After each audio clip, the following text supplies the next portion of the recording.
Hello guys, Joe speaking. Welcome to LJPCBM episode number 1604. Today we're to building a Twinken Animatronic from Barney's Great Adventure, the movie. BS begin 5, 4, 3, 2, 1, go. Hey everyone, it's Andrew Wilson, aka Barney Builder. It's been a couple months since I did my last video, and it's been a couple of years since I've done my last build video. And I've been working on a really fun project over the past couple of weeks. I've been building a Twinken animatronic replica from Barney's Great Adventure. And I filmed the whole process, and that's something I wanted to share with you today on how to build a Twinken animatronic. So without further ado, let's watch. Wow, okay. Turn down a little bit. Wow, okay. So a couple months ago, I commissioned a friend of mine, his name is Ryan Dagger, to design a 3D model of Twinken for me to print off on my 3D printer. I had to design it in pieces, and so it would be easier to print and take apart and easier to mold. And so right now what you see me doing, I'm making a silicone mold of each of these pieces of Twinken. Wow. There's a head, his arms are separate, his body and his 2 feet are separate.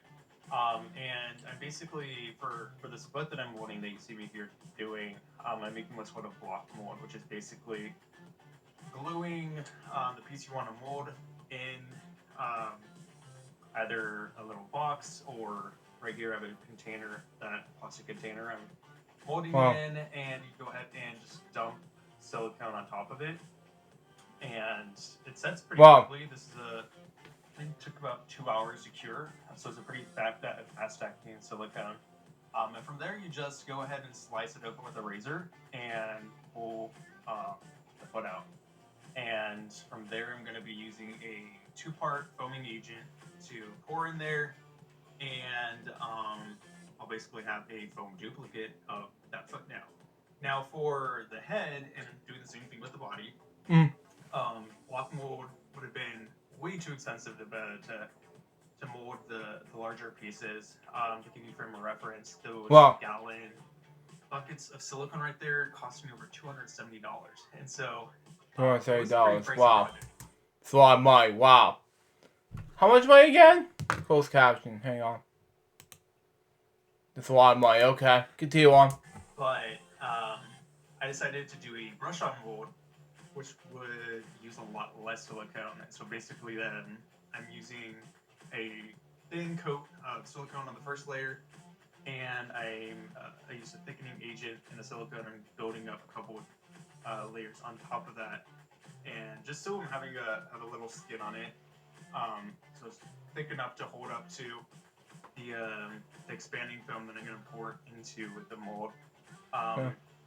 Now with brush-on molds, I am going to need a hardening wall to cover the mold, so when I do pour the foam into it, it doesn't blow up and basically lose the shape of the head. And so how I'm doing that, I'm using a 2-part epoxy. You just measure it out 1-to-1, and you build up these little walls on top of it, and it'll cure in like an hour. It's really fast. And once it's cured, it's like rock hard. So it's really nice, and the silicone will come off of it pretty easily. Now, what I'm doing right here, I'm using petroleum jelly to install. Wait, what did it say? Someone in jelly, huh? Petroleum jelly, okay. Tastes very good. Okay. The first part of this mold from the second, if I just put more of the 2-part epoxy onto this mold from here, it would stick to itself, and that silicone would be trapped inside, which I don't want. And so, I'm going ahead and putting petroleum jelly, building up a layer of aluminum foil, and then some more petroleum jelly on top of that. And that'll give me enough protection to where I can build up the epoxy layer, let it dry, and then come back and pry open the mold. Okay.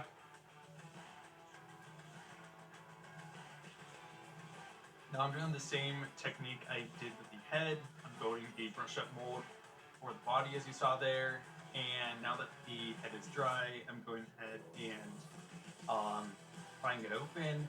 And as you see, I have a hard shell there that I can insert the silicone head mold into. So I'm just cutting it off of its base. I'm going to cut the head model out of there, and it comes out pretty easily. So. Wow. Wow. I'm going ahead and securing it with just some elastic bands. I'm not the best mold maker. I'm willing to say I'm not the best mold maker. Well, you're not. Okay, makes sense. Okay.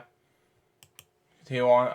Sorry, we couldn't hear anything about some molding keys in there just to make it a little easier for the mold to stay together when I'm casting things. But it worked for what it did.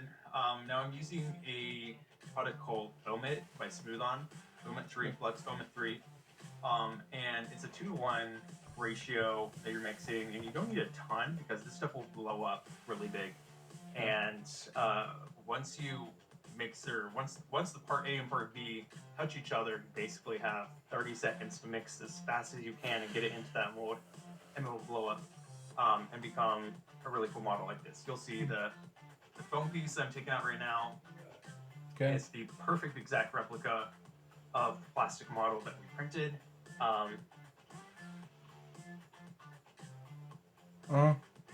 Go ahead.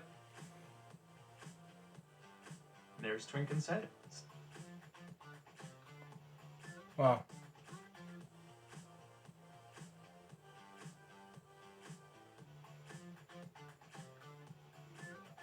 Now we're just unmolding the body here, and I'm going to do the same process. Unmolding it, cutting the body with the razor, taking the 3D printed mold model out of it, and then going ahead and casting the expanding foam into the mold. Okay. And now the great thing with this is I can now go ahead and build, 10 Twinkens if I wanted to. And all I do is just pour more expanding foam into the mold, and it come out as an exact copy. So it's great. If I wanted to build more, I could. I'm probably not going to, but it's great to have that option. So I don't have to remold everything every time I do this. Now I'm going ahead and patterning our Twinken, and basically how I'm doing that, I'm getting a bunch of tape. I'm covering the 3D print model with tape, and then I'm going to draw on some seams, where you see curvature. This takes a lot of practice. I've been doing this for a long time, since I was a teenager, and so you kind of learn as you go, where seams should be. You can always readjust once you peel it off. Some seams will reveal themselves where they should be. If you see some buckling of where you should put different darts. And, I think it's interesting, the Twinkens that they used in the movie, those had, for the prime one that they used for close-ups, it had a much larger head than the others, and it had 28 motors in that head, which I think is crazy when you think about it, how much movement that flesh was capable of. The one I'm building today, I'm only putting 4 motors. So it'll be a little primitive compared to what was done, but it works. It works. So, and there were 4 Twinkens built. If I understood correctly, I talked to the guy that ended up building Twinken for the movie, and he said that they built 4 of them. 2 were radio controlled, which is the one I'm doing today, being a radio controlled Twinken. And 1 cable controlled. I'm assuming that's the one that had the 28 motors in it. And then there was also a stunt. Yes, okay. They called it stunt Twinken. I don't know if that ever made it on screen, but there were 4 Twinkens built. And the ones with motors, he told me that they disassembled them within a year of shooting wrapping, and they reused those motors in other animatronic projects. Wow, okay. It's a little unfortunate, but it is what it is.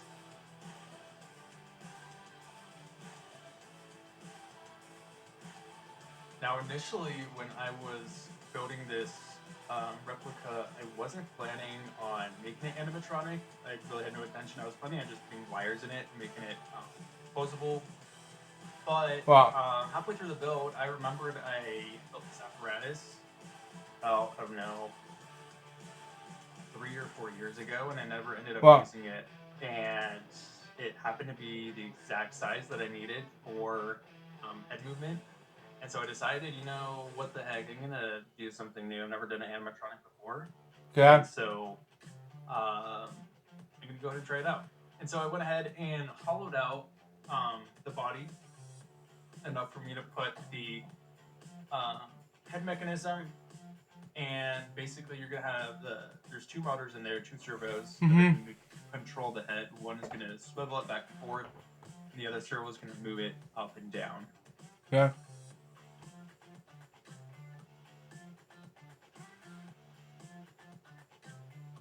Now we're just gonna test those motors out and make sure they work, and they do still. So I think we're good to go. We're gonna go ahead and hollow Twinken's head out now, enough so I can fit that mechanism inside his head smoothly.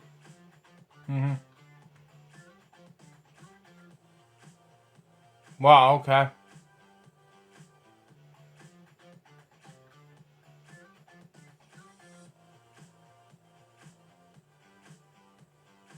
The fabric that I had was more of a cream white color, and Twinken is more of a grayish, whitish, silverish color. And so I have to put a little dye into it to get the right color. But after we got the right color, went ahead and hand sewed the entire thing, which took a very long time. That in and of itself took, I don't know, 4 or 5 days to do. Okay, makes sense. And now I'm just testing the motors with the head, make sure everything works still. I went ahead and painted inside the ears pink and inside the mouth pink as well. To put a little extra color onto him. And obviously the fur is way too long as it looks right now, so I had to go ahead and shave a lot of it down to get the right length and to make it more like Twinken. And so that's what I'm going to do now. With my razor, shaving the entire puppet, head, hands, arms, body, everything.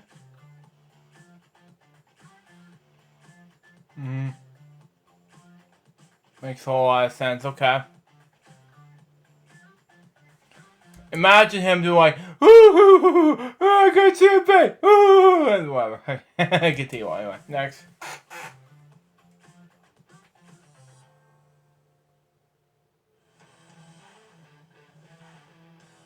But anyways, next.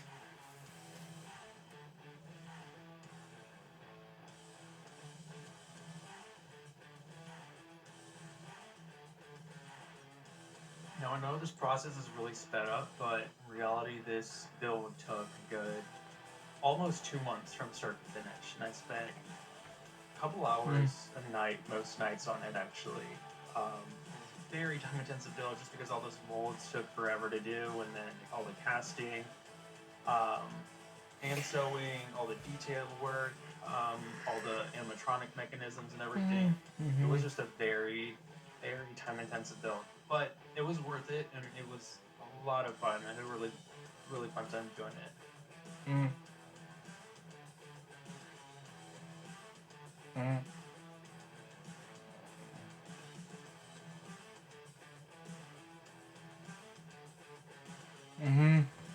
Makes a whole lot of sense to me. And metal head version of Twinken. Oh wow, his head, his eyes. Wow. Oh wow.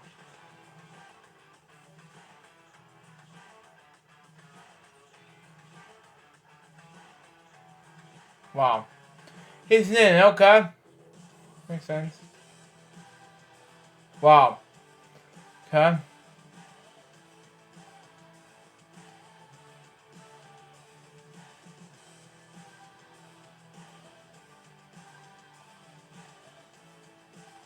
Now we're going ahead and installing Twinken's eyes. I'm just using some standard doll eyes in the any craft store. Wow. I'm going to cut a hole for them, and then on the inside of Twinken's head, I fastened those in. and it kind of holds the entire head in, so gives the face a little more dimension. As we'll see in a second once they fasten those in. It looks closer to how he looked in the movie. Okay.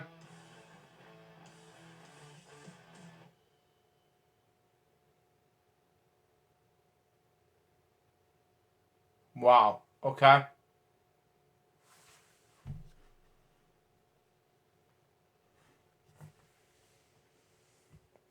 And speed up a little bit as well. Wow.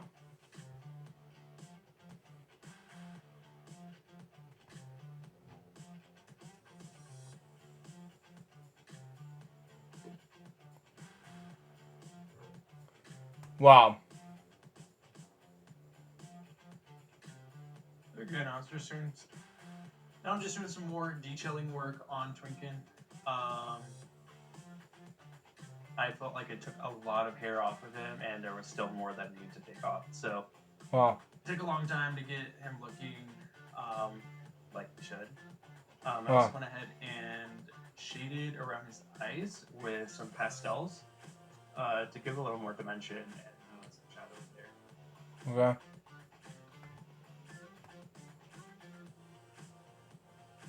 Here I'm going to be installing the arm motors into Twinken. I'm just using some mini servos and connecting them into his arms. I didn't even end up building a mechanism for these. I literally just installed them cut them into his body, Okay. and then installed the end into the arm. So it was a really simple ad. I wasn't actually planning on putting arms in Twinken initially, but I decided since I did have extra servos, I might as well. Okay. Now, anything with motors, with servo motors, mechanisms, etc., is always going to need constant maintenance. So it's important when you're building animatronics or building puppet mechanisms of any kind that you leave yourself an access point. That's why I have a big slit in Twinken's back and in its head for me to access all those motors and mechanisms. You watching KFC documentary or something? Andrew, I don't know. I mean, they do break quite often. They do Wow. need adjustment.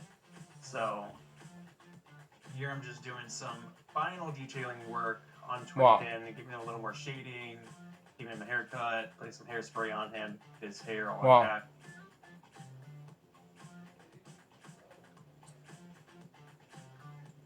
Finally, we're gonna install his head, and there he is. He's doing shape. So with our Twinken animatronic done, I want to show you a little bit how he works. Okay. I have him back here. Basically, this Twinken has 4 servo motors that power him. Okay. The Twinken in the movie, the largest one, had 28 in that puppet, and so this is quite primitive compared to the one you saw on screen, but it gets the job done. So if you see on his back, he has all these wires coming out. Each of these wires hooks up to a different motor. So as you saw in the build, I put a motor in his arms, 1 each in his arms, and then 2 in his head. 1 swivels his head back and forth, and 1 will move up and down. All those wires go into this, which is called a radio transmitter. Now this communicates with the controller I'm going to show you in a little bit in order for me to control Twinken remotely. So I can be in the other room and Twinken will still work just fine. And the last piece is this 6-volt battery that hooks up to the battery pack and powers all those servos motors inside Twinken. So if we put them back here, let's see if they'll stay. There we go. Stay there, Twinken. Okay. This is the remote control that I use to control Twinken. These 2 toggles right here control a different part of it. So this one is going to move his head. See, he moves his head back and forth if I go that way. And I'll move his head up and down. Wow. If I do that. And this toggle right here, this controls Twinken's arms. And so if we move it up and down, that arm moves. And we move it back and forth, his other arm moves. And if you can move them back and forth really quick, it looks like he's waving. So, because this is radio technology, like I said, I could be in the other room controlling him, and he'd work just fine. And it'll Okay. work through walls. I don't know the distance. I think it's around 60 to 100 feet. I can be away from him, and it'll still work, which is pretty cool. Thanks so much for watching this video. If you haven't already, go ahead and hit that like button below. Subscribe to my channel if you like this video and want to see more Barney build content like this. If there's a Barney prop or replica or something that you'd like me to build, see me build in the future, go ahead and leave that in the comment box below and we'll consider it. My name is Andrew Olson, aka Barney Builder, and we'll catch you next time. So I was building the Twinken Animatronic and Barney's Great Adventure. What I think about this? This was amazing. So far this video was a success. That was this episode. Hope you enjoy it. Stay tuned for next one's gonna be building the original Barney costume, mascot costume, build, and things like that. Till next time, so just my baby, we go LJPCBM, we got to say out. See ya. Jim Lehrer, our founding anchor, died this morning. We are heartbroken here at the NewsHour. Jim's legacy of journalism is with us every day.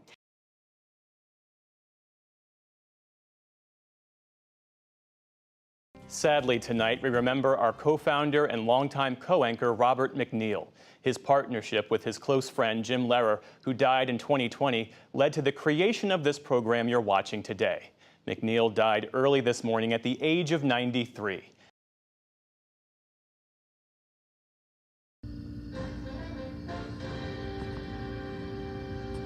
Good evening, I'm Amla Devaz. And I'm Jeff Bennett. On the NewsHour tonight, just as the new school year is getting underway, the nation is rocked by another shooting, this time at a Georgia high school.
Given unto me this life I'll never take for granted, and given all the time I failed to really understand it, I never sought to meet the maker of reality, the one who gave the life that which is always happening, but I tried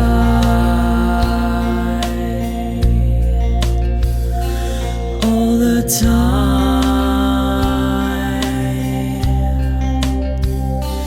I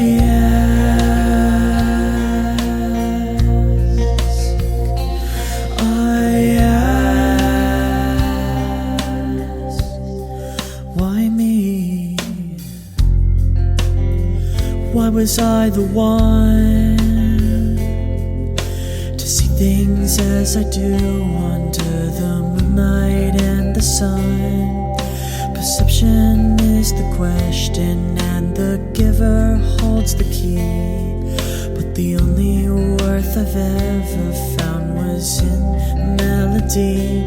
I still try